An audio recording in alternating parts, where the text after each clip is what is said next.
ಇಲ್ಲಿ ವಿಶೇಷವಾಗಿ ಆ ಸಂದರ್ಭದಲ್ಲಿ ಈಗ ಇಬ್ರು ದಕ್ಷಿಣ ಭಾರತದವರು ಭಾರತದ ಪ್ರಧಾನಮಂತ್ರಿ ಆಗಿದ್ದಂಥ ಅವಧಿ ಕೂಡ 90ರ ದಶಕ ಅಂತ ಹೇಳಿದ್ರೆ ನರಸಿಂಹರಾಯರು, ಅದಾದ ನಂತರ ದೇವೇಗೌಡರು ಪ್ರಧಾನಮಂತ್ರಿ ಆದಾಗ ಕಾಂಗ್ರೆಸ್ನವರು ಸಪೋರ್ಟ್ ಮಾಡಿದ್ರು, ಕಾಂಗ್ರೆಸ್ನವರು ವಾಪಸ್ ತಗೊಂಡ್ರು.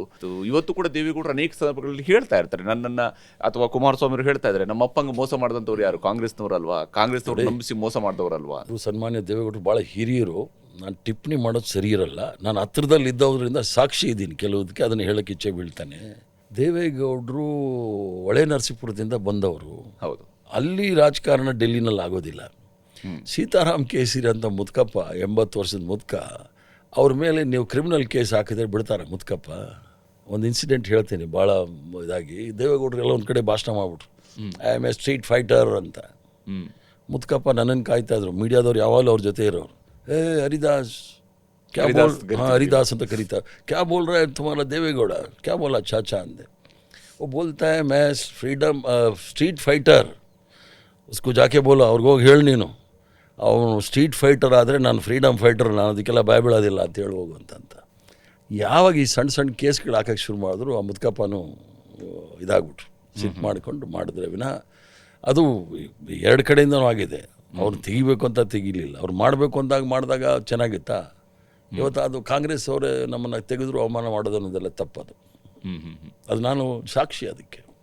ಆದರೆ ಸೋನಿಯಾ ಗಾಂಧಿಯವರು AICC ಅಧ್ಯಕ್ಷೆ ಆದಾಗ ಅವರು ನಮ್ಮ ಬಳ್ಳಾರಿಲಿ ಮೊದಲ ಚುನಾವಣೆಯನ್ನು ಎದುರಿಸಿದಾಗ, ರಾಯಬರೇಲಿ ಜೊತೆಗೆ ಅವರು ಬಳ್ಳಾರಿಲೂ ಕೂಡ ಎಲೆಕ್ಷನ್ ನಿಂತರು. ಅವರ ಎದುರುಗಡೆ ವಿದೇಶಿ ಮಹಿಳೆ ಅನ್ನುವಂತಹ ಒಂದು ದೊಡ್ಡ ಕ್ಯಾಂಪೇನ್ ಕೂಡ ಅವತ್ತು ನಡೀತು. ವಿದೇಶಿ ಮಹಿಳೆ ಈ ದೇಶದಲ್ಲಿ ರಾಜಕಾರಣ ಮಾಡಬಾರ್ದು ಅನ್ನುವಂಥದ್ದು ಕ್ಯಾಂಪೇನ್ ನಡೀತು.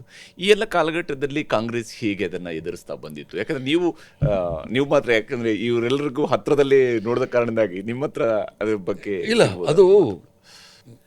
ಅದು ಸೋನಿಯಾ ಗಾಂಧಿ ಒಂದು ನೆಪ ಅಷ್ಟೇ.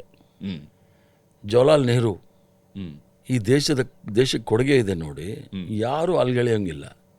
ಈ ದೇಶ ಏನಾದರೂ ಒಂದು ಅಭಿವೃದ್ಧಿ ರಾಜ್ಯ, ಒಂದು ಮಾಡರ್ನ್ ಆಧುನಿಕ ಭಾರತ ಅಂತ ಅನ್ನಿಸ್ಕೊಳ್ಬೇಕಾದ್ರೆ ಅದು ಪಂಡಿತ್ ಜವಾಹರ್ಲಾಲ್ ನೆಹರು ಅವ್ರ ಭಾಷಣಗಳ ಕೇಳಿ ಅಲ್ಲಿಂದ ಅವ್ರನ್ನ ಕೆಟ್ಟದಾಗಿ ಹೇಳ್ಕೊಂಬಂದಾರೆ.